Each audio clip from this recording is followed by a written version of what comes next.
2020년과 지금 2022년에 글로벌 금융시장에서는 하방 변동성이 강화되는 현상이 나타나게 됐고, 이러한 시기 때마다 저희 경제지표 스토리텔링은 숫자로 표현된 경제지표의 원인과 결과 분석으로 공개방송을 통해서 무엇을 어떠한 가치를 나누어 왔는지 요 이야기를 살펴보도록 하겠습니다. 자, 저희가 먼저 2020년도로 이제 되돌아가게 되면, 저희가 2020년도에는 글로벌 금융시장이 코로나19 감염 확산으로 매우 빠르게 이와 같이 단기에 폭락하는 가격 조정 현상이 나타나게 됐죠. 이 당시에 저희는 3월 초서부터 공개 방송을 통해서 2020년 3월 20일 미국의 선물 옵션 만기가 끝나게 되게 되면 글로벌 금융시장이 추가 폭락하는 것이 아닌 기술적 분석가들이나 유명한 사람들이 추가 폭락이 다가오게 된다, 반등에 들어갔다가는 쌍코피 터지고 돈 다 날린다라고 주장할 때, 저희는 그것이 아닌 3월 20일 미국의 선물 옵션 만기 이후에 반등 국면이 진행될 것이라는 것을 공유를 해왔고, 그러한 공유 내용을 보고 이제 외부 언론과의 인터뷰를 하게 됐죠. 그래서 저희 유튜브 채널에 접속하게 되면 가운데 자동 플레이되는 영상예가 확대를 하게 되면 2020년 3월 13일자에 보도된 내용이에요. 그렇기 때문에 이제 이 전날에 이제 인터뷰를 했던 거가 되겠죠. 이 방송 전서부터 공개 방송을 통해서 이와 같이 2020년 3월 20일 미국의 선물 옵션 만기가 끝나고 나게 되면 코스피를 포함해서 글로벌 금융시장이 반등 국면이 진행될 것이라는 것을 공유해 왔었죠. 그 뒤에 어떻게 됐냐면, 여기 파란 선으로 나타낸 미국의 기업이익이 침체되는 조건, 코로나19 감염 확산으로 실물 경제가 정상 가동이 되지 못함에 따라서 실물 경제는 더 침체되게 되는데, 거짓말과 같이 2020년 3월 20일 미국의 선물 옵션 만기 이후에 실물 경제는 침체되는데 주식시장만 반등하는 현상이 나타나게 됐죠. 이와 같은 반등이 진행된 다음에 다시 공개 방송을 통해서 2020년 3월 25일 한머니의 글로벌 금융시장 메커니즘, 왜 글로벌 금융시장이 2020년 3월 20일 이후에 코스피를 포함해서 다 연동되어서 반등 국면이 진행되게 되는 것이 그 메커니즘, 원리가 무엇인지를 상세하게 공개 방송을 통해서 설명을 했죠. 그래서 이와 같이 글로벌 금융시장은 존 템플턴 경이라는 사람이 글로벌 ETF 개념을 만든 다음서부터 한국과의 중앙은행보다 더 거대한 자금을 운영하는 복수의 투자 조직을 통칭해서 핫머니라고 편의상 부르게 되게 되는데, 그 핫머니는 글로벌 ETF가 생긴 그 뒤부터 국가를 막론하고 금융상품을 막론하고 특정 기간에 같이 연동되어서 움직이고 있다는 것을 공유를 했었죠.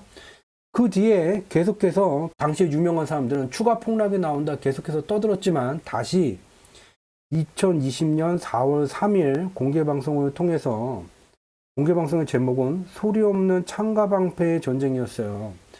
무슨 내용을 공유를 했냐면, 실물 경제의 물물 교환의 매개체는 바로 미 달러가 되게 된다. 따라서 미 달러 가치는 안정적으로 유지되어야지 되고, 따라서 대부분의 국가들은 미 달러 대비 자국 화폐의 환율을 안정적으로 유지시키고자 미 달러 유동성 증감에 연동되어서 자국 화폐 유동성을 비례적으로 움직이게 된다. 근데 2020년 3월 전후로 시작된 글로벌 금융시장의 하방 변동성의 격화됨에 따라서 미 달러 선물, 물물 교환의 매개체가 되게 되지만, 금융시장에서 거래되는 선물 상품 중 하나인 미 달러 선물에 급하게 상승하고 급하게 하락하는 변동성이 격화되는 현상이 나타나게 됐고, 이에 따라서 드디어 미국의 중앙은행이 정책적으로 개입하게 됐다.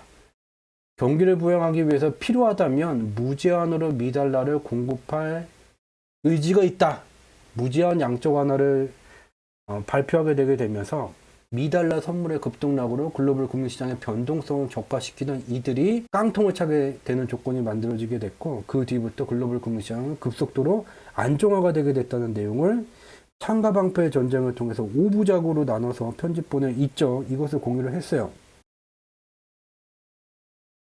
그리고 난 다음에 또 공개방송에서 어떤 내용을 공유를 해야지만 됐냐면, 글로벌 금융시장은 분명히 상승세 반등 국면이 진행되게 되고, 반등 국면 이후에 지속적인 미국의 이제 경기 부양 정책에 따라서 실물 경기가 개선될 것임에도 불구하고, 당시 시장에서는 계속해서 유명한 사람들은 경제대공황을 넘어서는 충격이 온다. 지금하고 똑같죠. 유명한 사람들 나와서 골드만삭스도 내년에는 미국 경기가 심각하게 침체된다. 경제대공황 수준을 우려가 된다. 고물가 속 장기 경기 침체를 의미하는 스태그플레이션이 이미 시작됐다고 본다.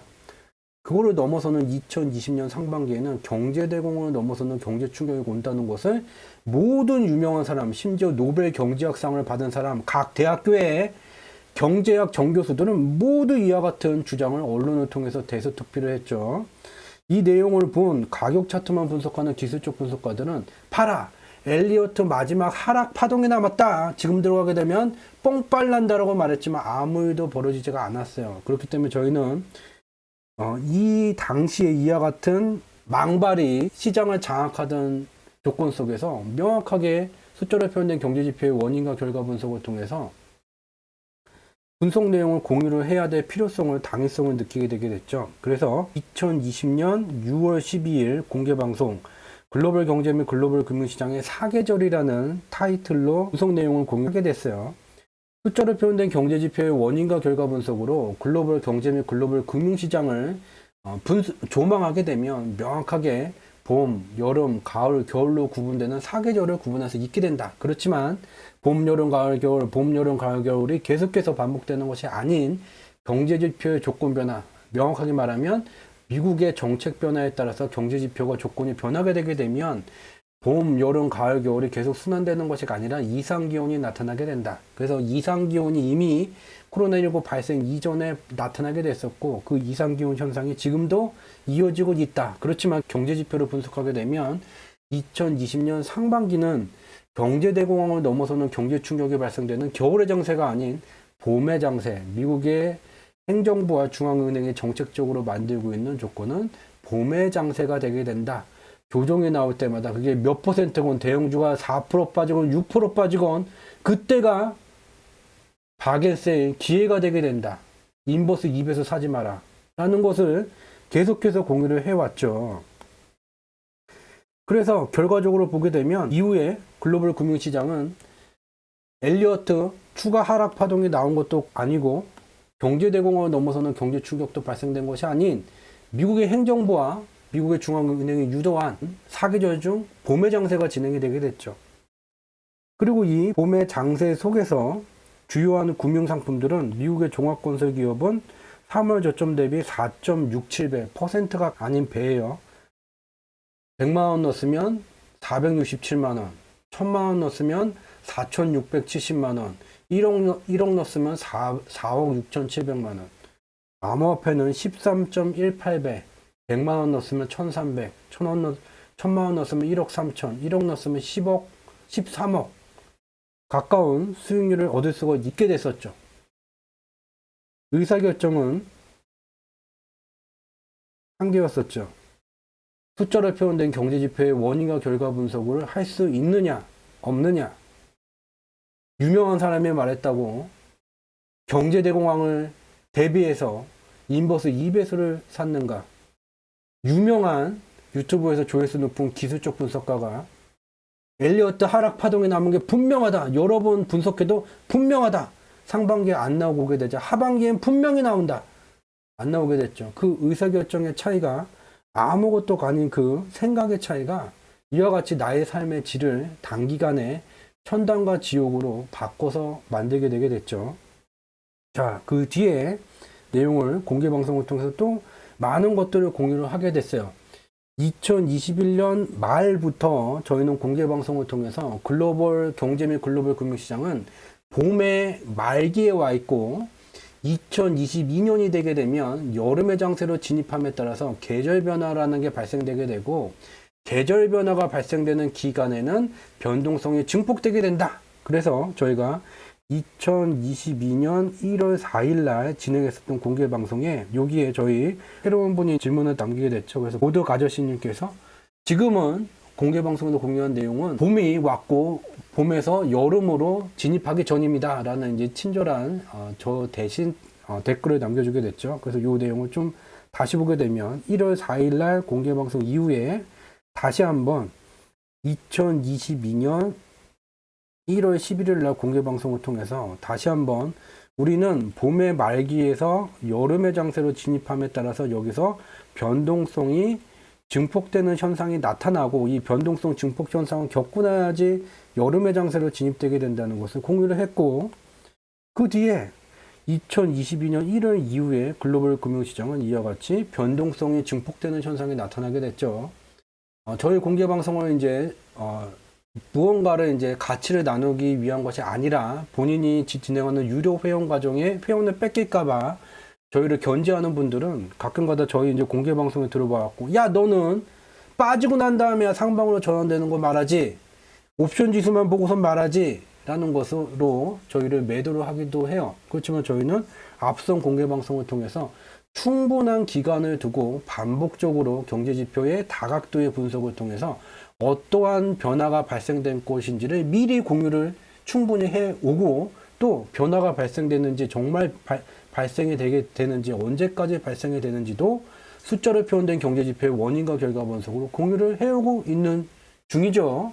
그리고 난 다음에 공개 방송을 통해서 또 한번 2022년 4월 18일 날 공개 방송을 통해서 글로벌 금융시장의 하방 변동성이 격화되고 있는데, 이 하방 변동성이 격화되는 원인은 미달러 강세 현상 때문이고, 미달러 강세 현상이 발생된 이유는 미국의 물가가 2021년 3월에 2%를 넘어선 다음에 2022년 3월에는 8.5%까지 급등하는 현상이 나타나게 됐고, 이 물가가 급등함에도 불구하고 미국의 중앙은행은 어떠한 정책 대응으로서 고물가 현상을 제어를 하지 않았고, 그들이 한 것이라는 것은 물가가 급등함에 따라서 연동되어서 미 달러 가치를 강세로 유도한 것이다. 왜?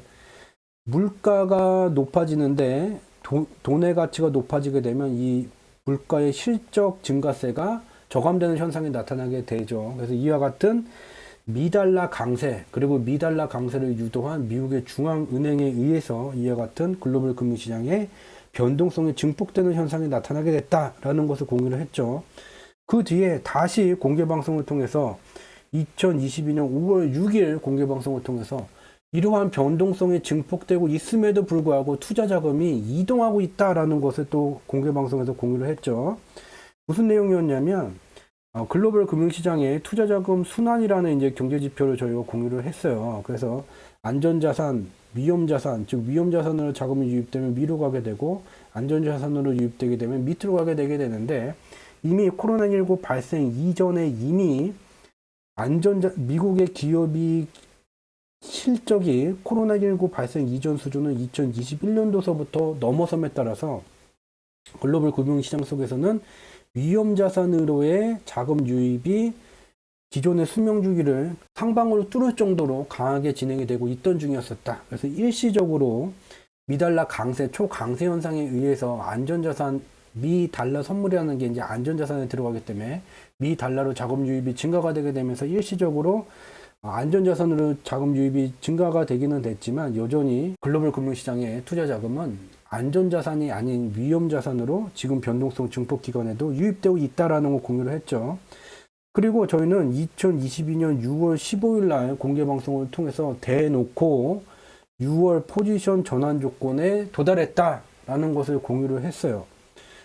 무슨 내용이었냐면, 2022년 6월 13일로 미 달러 선물 만기 1이 종료가 되게 됐고, 2021년 5월서부터 2022년 6월까지 미달러 선물의 강세를 나타냄에 따라서 미달러의 단위로 가치가 측정되는 대형주도 하락하고, 안전자산도 위험자산도 하락하고 안전자산도 하락하는 현상이 연동되어져 왔는데, 2022년 6월 13일 이후에 특히 미국의 중앙은행이 2022년 6월 1일서부터 대차대조표 축소를 통해서 채권 매도 물량을 증가시키기 때문에 안전자산에서 투자 자금이 이탈되는 현상이 나타나게 되면서 미달러 강세 조건은 끝났다.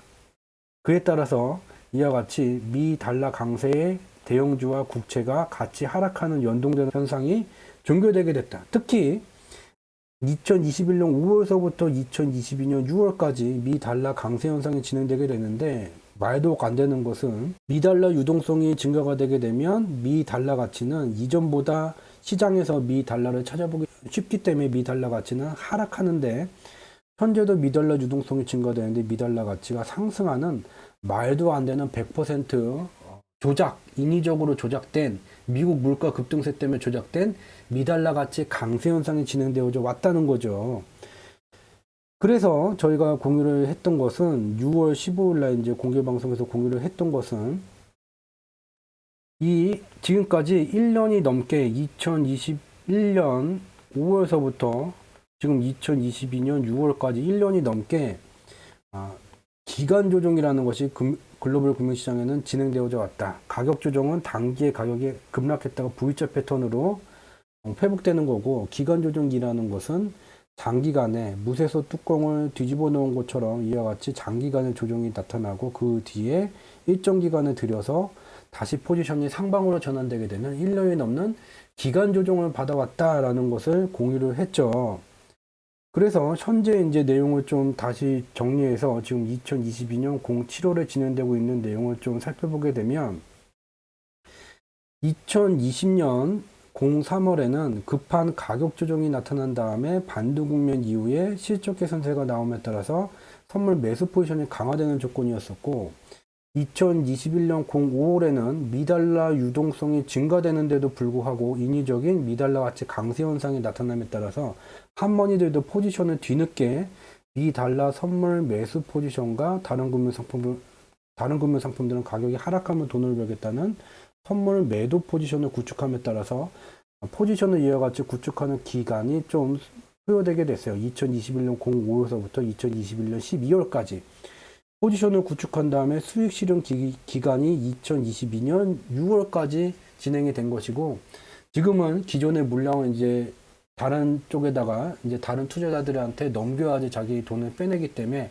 미달러 가치는 일시적인 추가적인 상승세가 진행되고 있는 것이라는 것도 공개 방송에서 공유를 했었죠. 그래서 이와 같이 숫자로 표현된 경제지표의 원인과 결과 분석을 할 수 있다는 것만으로도 사고 팔고 빈번하게 사고 난 다음에 조마조마하고 언제 팔까 고민하는 것이 아니라 숫자로 표현된 경제지표의 원인과 결과 분석으로 글로벌 경제의 방향성과 또한 금융지표의 원인과 결과 분석으로 금융시장의 변동성을 파악할 수 있기 때문에 가격 차트만으로는 파악하기 힘든 매우 중요하고 근본적인 내용들을 미리 알고 대비할 수가 있다는 것이죠. 매번 지독, 중독, 고독의 3독의 정진을 통해서 여러분들의 삶에 도움될 수 있는, 조금이라도 도움될 수 있는 양질의 콘텐츠를 나누고자 합니다. 늦은 시간까지 함께 참여해 주셔서 진심으로 감사드립니다. 고맙습니다. 경제지표 스토리텔링에서 진행하는 매주 화요일, 목요일 밤 10시에 진행하는 공개방송 바무리진 그대 외에 추가적인 경제지표의 원인과 결과 분석 내용을 확인하실 수 있는 추가적인 채널을 좀 설명을 드릴게요. 저희 유튜브 채널 외에도 저희가 운영하는 카페가 2개가 되게 되고 블로그가 하나가 되게 돼서 총 3개의 채널을 추가로 운영하고 있는 중이죠. 먼저 유튜브에다가 저희 경제지표 스토리텔링을 검색을 하시게 되면 저희가 운영하는 유튜브 채널이 이렇게 검색이 되게 되고, 여기에 정보라고 되어 있는 쪽을 클릭을 하게 되면 여기에 이제 링크 주소를 확인하실 수 있죠. 얘를 이제 마우스로 긁으셔서 오른쪽 버튼 누르고 복사하기를 누르신 다음에 새로운 창에다가 얘를 갖다가 붙이시게 되면 저희가 운영하는 카페 2개 중 첫 번째 카페인 주상지라는 카페가 조회가 되게 돼요. 여기 좌측에 있는 메뉴 중에 이 무료 콘텐츠라고 되어 있는 이 메뉴를 통해서 좀 더 많은 경제지표의 원인과 결과 분석, 과거서부터 분석해온 그러한 저희 분석 내용들을 모두 확인하실 수 있게 되고요. 또 녹색 검색 창에다가 저희 경제지표 스토리텔링이라고 검색을 하시게 되면 이 중간에 우리가 사는 세상 바로 보기라는 것을 확인하실 수 있고, 얘를 클릭하게 되면 저희가 운영하는 네이버 블로그가 연결이 되게 돼요. 이 네이버 블로그를 통해서는 공개 방송이 매주 화요일, 목요일만 진행이 되게 되는데 이 블로그를 통해서는 좀 더 많은 이야기들을 주중에 확인하실 수가 있다는 점 말씀을 드리고요. 그리고 마지막으로 아까 검색을 했었던 거에 제일 밑부분에 또 경제지표 스토리텔링 카페라는 게 또 연결이 되게 돼요. 저희가 운영하는 카페는 주상지라는 카페와 경제지표 스토리텔링이라는 카페가 2가지예요. 근데 이 경제지표 스토리텔링 카페에는 더욱더 많은 이야기들이 들어있지만 유료 과정이기 때문에 이에 대한 상세한 설명은 여기서는 하지 않도록 하겠습니다. 이와 같이 매주 화요일, 목요일 밤 10시에 진행하는 저희 경제지표 스토리텔링이 진행하는 공개방송 밤을 잊은 그대와 관련된 추가적인 콘텐츠들을 확인하실 수 있는 카페 2군데, 블로그 1군데를 설명드렸습니다.